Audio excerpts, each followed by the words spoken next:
investigando, y en algunas otras creencias, otras fees, otras religiones, el sábado de gloria es un sábado de luto,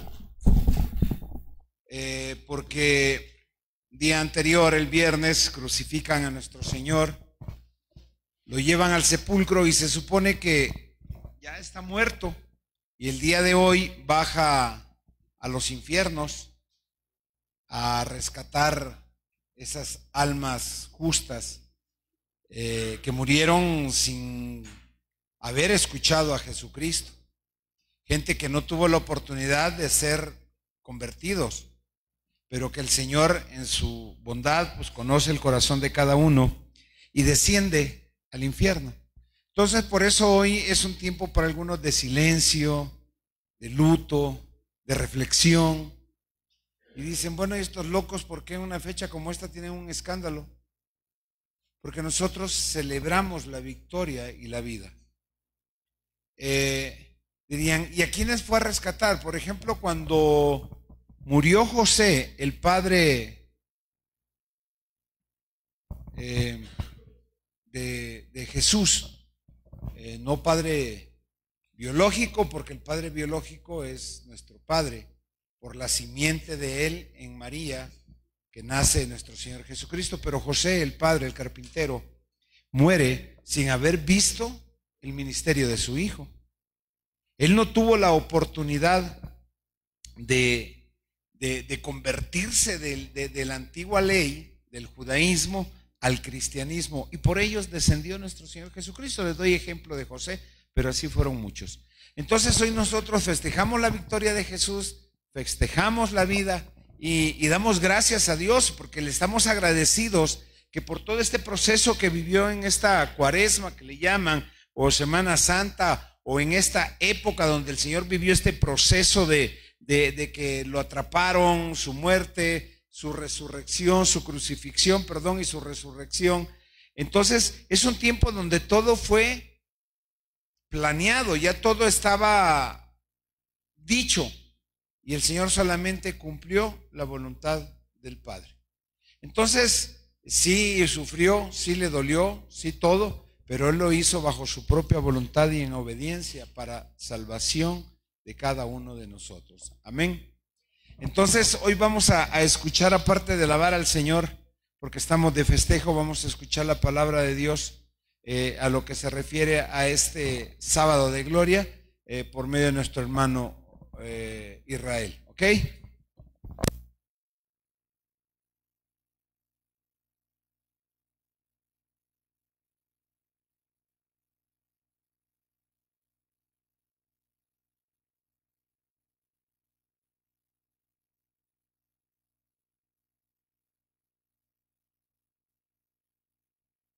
¿Escuchan ahí todos?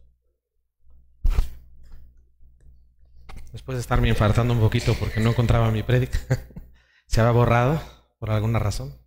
Pero saben, hoy yo estaba escuchando a mi pastor y yo decía, ¿por qué el tema de hoy, sábado de gloria? ¿Por qué el sábado? Yo leía en la Biblia y le pedía revelación al Espíritu Santo. Y nada menos decía eso, que desciende nuestro Señor Jesús a los infiernos y predica. Pero a mi papá, cuando yo estaba estudiando y cuando estaba escudriñando la palabra, aparte de lo que ocurre el día sábado, a mí me llevaba a otro tema que ahorita vamos a comentar sobre Pablo y sobre Silas. Yo decía hace rato, ¿por qué, papá? Y eso con el sábado de gloria, ¿cómo, no? Pero él me decía, es mi mensaje, hijo. Es el mensaje que yo tengo para mi iglesia y para mi pueblo, porque hoy es un día importante, como decía mi pastor, y en la iglesia convencional, donde yo también en algún momento me congregaba, y alguna de mis hermanitas, que balconeando como siempre lo hago, fue monaguilla también. Y en algún momento servimos durante varios años en la iglesia católica, pero la realidad es que la esencia es lo mismo. Celebrábamos esa victoria del amor, esa victoria de la vida sobre la muerte. Y les voy a comentar algo, mis amados hermanos. Ustedes saben que antes el día sábado era considerado como el día de reposo. Es el día de reposo, el día sábado. Y es así que en Deuteronomio 5:12, versículo 12, nos habla del día de reposo para santificar a Dios, como Jehová tu Dios te ha mandado. Si nos puedes apoyar, hermanito, con Deuteronomio 5:12. Así establece la palabra que en el día de reposo es un día para santificar a Jehová. Yo sé que hoy en estos tiempos, en estos días de reposo o en el día de reposo, en ocasiones lo ocupamos para todo menos para santificar el nombre de Dios, para santificar su nombre, para honrarlo, para alabarlo, para congregarnos, porque dice su palabra que no dejemos de congregarnos. Incluso dice que congregarnos como lo hacen los hipócritas, que se dejan de congregar. Y hoy en este día de reposo es maravilloso lo que ocurre porque recordábamos toda la preparación, lo que nos explicó mi hermanito Gavino, de cómo fue la última cena, en lo que consistía la última cena. También nos habló mi hermanita Nelly de manera muy profunda sobre el sacrificio que hizo el Señor Jesucristo en la cruz. Las palabras que dijo al final y cómo le decía a su papá, papá, papá, y dejó de decirle incluso papá y le dijo Dios mío, viéndolo como autoridad, y le decía, ¿por qué me has abandonado? Él estaba lleno de pecado porque cargaba el pecado de la humanidad. Él cargaba todo el pecado del mundo. Si a veces yo digo cargar mi pecado, reconocerme como pecador, yo a veces siento que cargo una piedra tan pesada en mi espalda. Yo no sé qué pudo haber sentido Jesús cuando cargaba el pecado de absolutamente toda la humanidad. Pero saben, en este sábado, en este día de reposo, en este día de reflexión, a mí me venía a la mente cómo estarían los discípulos. Nosotros, fíjense, decimos creer y todos creían en que Jesús iba a resucitar y todos creían en que Jesús iba a volver a la vida. Pero desgraciadamente, como incrédulos, a veces nos falta fe. Ellos estaban tristes. ¿Cómo se encontraban todos en este día? Estaban completamente tristes. Se sentían desganados porque pensaban que Jesús había muerto. No obstante que Pedro había dicho que él era la roca, que él era el Cristo, que él era el Mesías, y que tan es así le dijo, cambio tu nombre de Simón a Pedro, y que iba a edificar su iglesia, no sobre Pedro como se ha interpretado en últimas fechas, sino que la roca es Jesús, y es sobre el cual edifica su iglesia, y sobre el cual nos agarramos y nos tomamos de la mano y decimos, papá, no me suelto de ti. Pero como Pedro incluso fue capaz de negar 3 veces a Dios, como tú y yo lo hemos negado. Cuando en ocasiones tienes que prepararte y dices, prefiero ahorita hacer otras cosas. Tienes que ir a la iglesia, sabes que tengo que trabajar. Tienes que venir a participar en el grupo de la alabanza, tienes que ensayar más y dices, ahorita no tengo tiempo porque estoy ocupado. En ocasiones mi pastor nos invita a algún evento de la iglesia, nos invita a participar y le decimos, ahorita no puedo, mi pastor, es que estoy ocupado. Es que, hijo, por lo menos vente a ayudar a poner sillas, vente a limpiar. Es que no puedo porque tengo que salir exactamente a las 9:50 para llegar a las 10 aquí. Y si yo salgo antes, pues estoy traicionando a Sabanás. Y entonces en ocasiones vemos cómo negamos una y otra vez a Dios con nuestra forma de comportarnos. Hoy en este día yo le preguntaba, ¿por qué, papá? ¿Por qué este día tan especial? Y entonces dice la palabra de Dios en Lucas 23:50, nos relata que específicamente antes del día de descanso, el día de reposo, un hombre llamado José, que además era de Arimatea, en una ciudad de Judea, a quien describe como un varón justo y bueno. Ustedes recordarán que hay pocos hombres justos. Es más, dice la Biblia que no hay un solo justo. Pero a este hombre en especial, a José de Arimatea, lo describe como un hombre justo y bueno, un varón justo y bueno, que es de esa región de Judea, y quien va a pedirle al pretor en ese momento de esa provincia, a Pilato, le pide el cuerpo de Jesús. Recibiendo el cuerpo de Jesús, lo envolvió de una sábana y lo colocó sobre un sepulcro vacío. ¿Por qué un sepulcro vacío, mis amados hermanos? En ese sepulcro no había absolutamente nadie, no había otro cuerpo, únicamente ingresó Jesús. Y fíjense lo que me encuentro en esa palabra, porque en el día de reposo, donde supuestamente todos estábamos obligados a guardar por los mandamientos de Dios ese día como sagrado, para no hacer nada, curiosamente del otro lado hubo una reunión secreta, ¿sí lo sabían? Así como la SS, así una reunión secreta. Se estaban reuniendo los sacerdotes y los fariseos, y se estaban reuniendo preocupados porque iba a resucitar Jesús, porque a ellos les angustiaba que se cumpliera lo que estaba en las Escrituras, y que el Señor Jesucristo resucitara y volviera a la vida y se cumpliera entonces lo que Él había prometido. Y entonces se acercan también ellos a Pilato, y así como un hombre por un lado estaba preparando el cuerpo de Jesús para llevarlo al sepulcro, a ese lugar, a esa tumba, También los sacerdotes y los fariseos, los escribas, estaban haciendo lo propio, acercándose a Pilatos, pero para decirle que sellara la tumba, que colocara una piedra grande que la tapara y que además la sellara. Y ponían un sello romano. Como si con ese sello romano fueran a tapar el poder de Dios y lograr que no se cumpliera la Sagrada Escritura. Él lo había prometido y como dice la palabra, Dios no es hombre para mentir ni hijo de hombre para que se arrepienta. Entonces es maravilloso que vemos dos contrastes completamente diferentes. Los seguidores de Dios, José de Arimatea estaba preparando el lugar santo para nuestro Jesús, envolviéndolo en una santa y colocándolo en ese lugar. Y por otro lado, los fariseos, los escribas y los sacerdotes de ese tiempo estaban preparando la tumba para que no se cumpliera lo que decían las Escrituras. Fíjense qué maravilloso. Por un lado se vivía luto, se vivía dolor, arrepentimiento tal vez por lo que habían hecho, porque lo habían negado. Arrepentimiento tal vez porque no lo siguieron hasta el final como lo habían dicho. Y a lo mejor es casualidad, ¿no? ¿Cuántas veces has prometido, yo voy a estar contigo hasta el final? A lo mejor a tu esposa le has dicho, yo voy a estar contigo siempre hasta que la muerte nos separe. Esas promesas le recuerdan algo. Así le dijeron todos sus apóstoles a Jesús. Yo voy a estar contigo, Señor, hasta tu muerte. Pedro incluso en algún momento sacó la espada y la utilizó para defender a Jesús. ¿Dónde estaba ese Pedro? ¿Dónde se encontraba en esos momentos, en ese día de reposo? Cuando Jesús estaba en la tumba. ¿Dónde estaban los demás discípulos? Todos probablemente estaban escondidos, probablemente con miedo de que se habían quedado sin su maestro.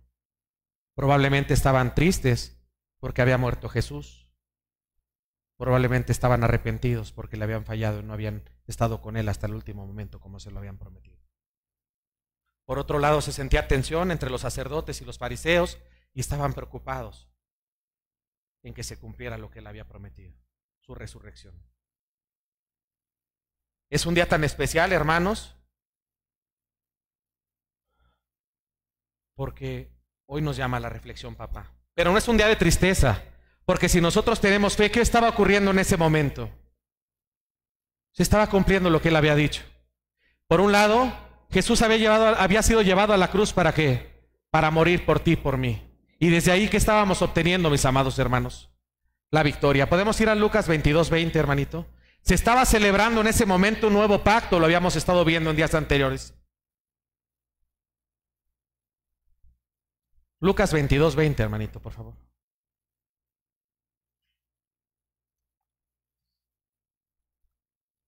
Y recordemos, ¿se acuerdan la última cena que lo platicó detalladamente mi hermanito Gaby? De igual manera, después de que hubo cenado, tomó la copa diciendo, esta es la copa del nuevo pacto. Esta es mi sangre que por vosotros se derrama. Cuando se derramó la sangre de nuestro Señor Jesucristo, se celebró ese pacto de sangre otra vez. Y entonces se estaba cumpliendo la Escritura. Había sido llevado Jesús a la cruz. Y en ese día se encontraba esa transición entre la vida y la muerte. Esa celebración del nuevo pacto. Entonces yo veía, el que muere en el pecado, el que muera al pecado, obtiene vida eterna. Y eso también está en la palabra. Todo está perfectamente escrito en las Escrituras. Y entonces, por un lado estaba muerto nuestro Padre, nuestro Señor Jesucristo como hombre, pero estaba haciendo la transición por medio de este nuevo pacto para la vida eterna. Y Cristo es el mediador del nuevo pacto para que los llamados reciban herencia eterna prometida, ahora que Él ha muerto para librarlos de los pecados cometidos bajo el primer pacto.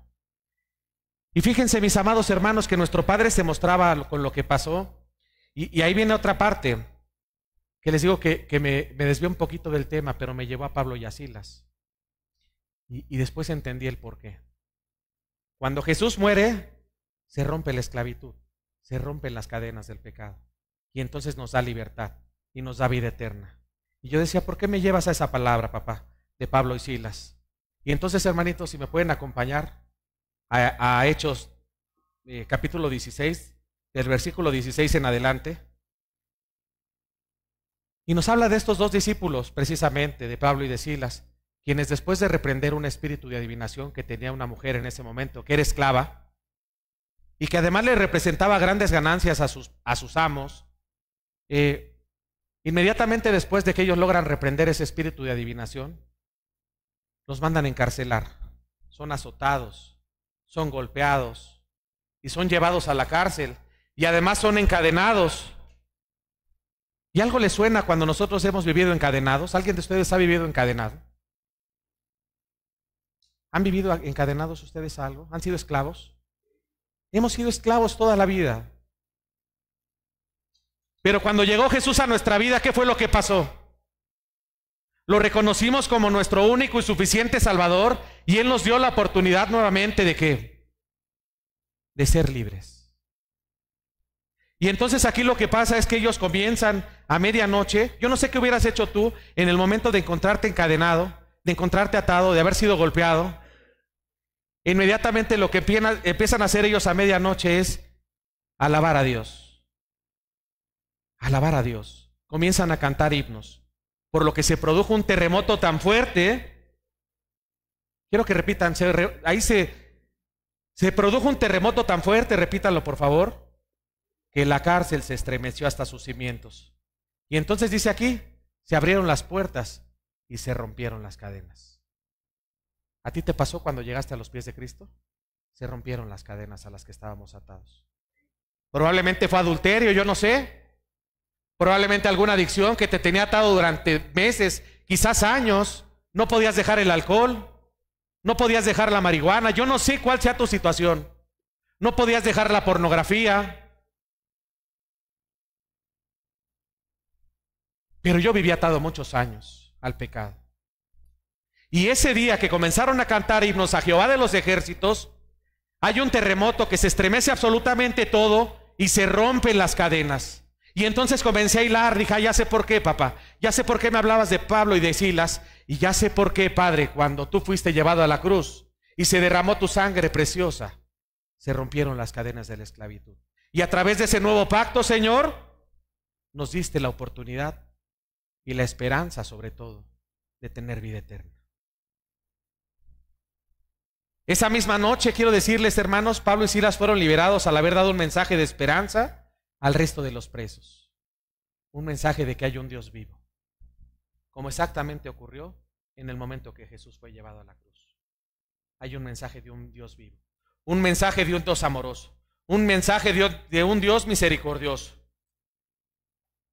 Ese mensaje de esperanza, quiero comentarles, también le fue llevado al carcelero, quien pudo comprobar la existencia de un Dios vivo y que además lo pudo compartir con su familia, porque señala la palabra que esa misma noche también su familia fue bautizada.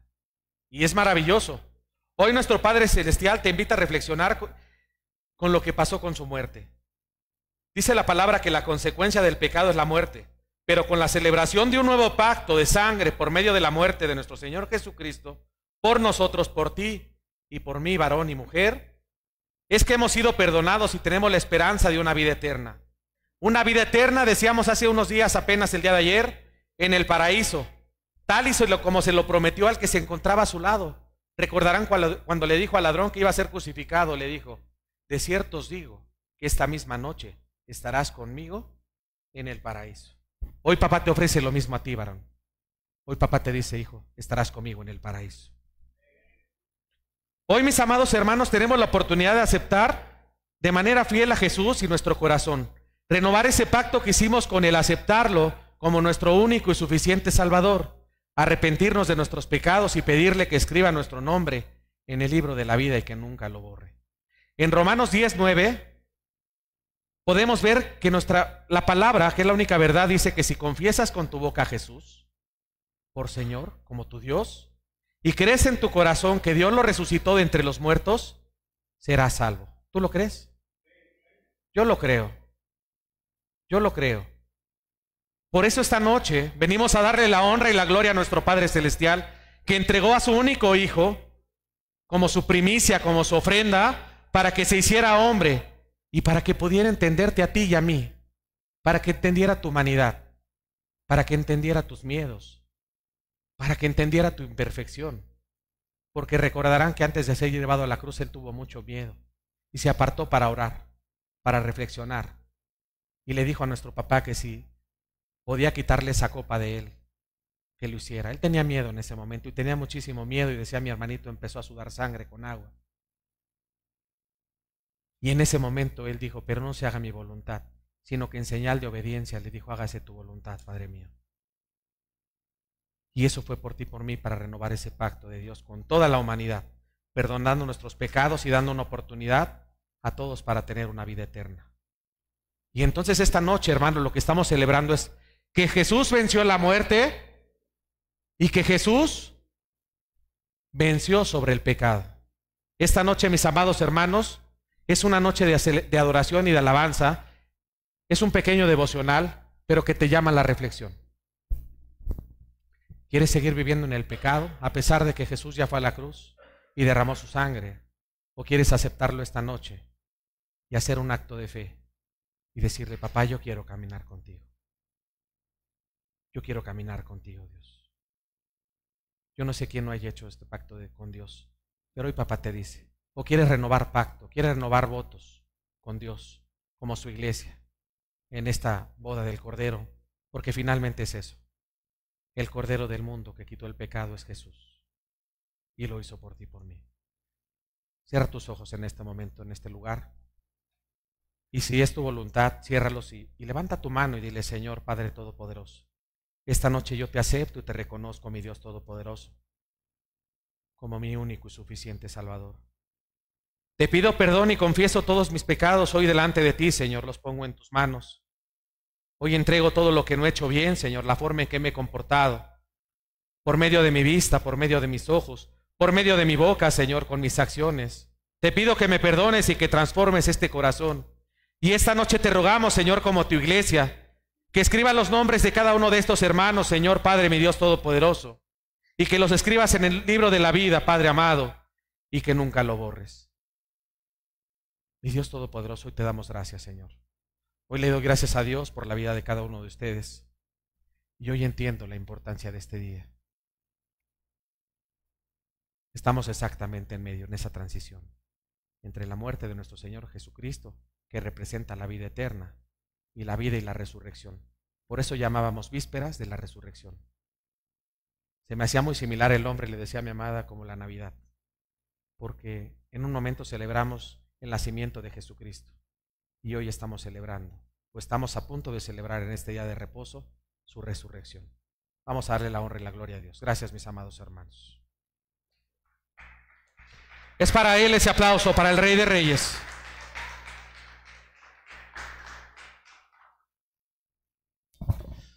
Wow, qué importante y qué interesante si le ponemos atención a todo ese proceso del Vía Crucis de nuestro Señor Jesucristo. Pero desde el jueves que el hermano Gavino nos explicaba desde el Antiguo Testamento, que ya estaba dicho, se me fue la palabra, pero ya había sido profetizado todo esto que iba a suceder. Habla en el Antiguo Testamento de cómo el Señor iba a ser quebrantado, crucificado. Todo lo que sucedió en esa época ya estaba dicho. Y si nosotros comprobamos con el Antiguo Testamento lo que sucedió en el Nuevo Testamento, si vemos que es veraz lo que se está diciendo, que es una verdad, estamos creyendo, ¿no?, de que esa es una realidad. Entonces, si del Antiguo Testamento lo profetizado se cumple en el Nuevo Testamento, ¿se cumplirá todo lo que el Nuevo Testamento ya nos dijo? O sea que estamos, si nosotros conocemos el Nuevo Testamento, si conocemos realmente lo que el Señor nos enseña a través de sus enseñanzas en la palabra, en el Sermón del Monte, en todo lo que el Señor nos dice, lo que nos enseña, tomado concordado con el Antiguo Testamento, lo que está sucediendo es una verdad, ya está profetizado. Y todo lo que el Señor nos ha dicho, sus promesas que Cristo nos ha dado, se van a cumplir. Entonces creo que no cabe duda cuando estamos viendo que todo lo que se predijo, todo lo que se profetizó se cumple, y estamos viendo que se sigue cumpliendo. Mañana vamos a predicar la resurrección de nuestro Señor Jesucristo. Y ahí vamos a ver realmente el fin de todo esto. Pero no solo es un hecho que ya terminó una Semana Santa y ya terminó la Cuaresma, ya podemos comer carne. No. Vamos a ver realmente qué es lo que nos enseña, qué es lo que nos deja y cuáles son los deberes de aquellos que creen y aceptan a Cristo en su corazón. Amén. Pues Dios les bendiga y nos vamos a despedir en alabanza, porque creo que es un tiempo de gloria, es un tiempo de honrar al Señor. Y les decía, en otras religiones pues están de luto, nosotros estamos de fiesta, porque fue un tiempo de transición cuando el Señor fue sepultado. Hoy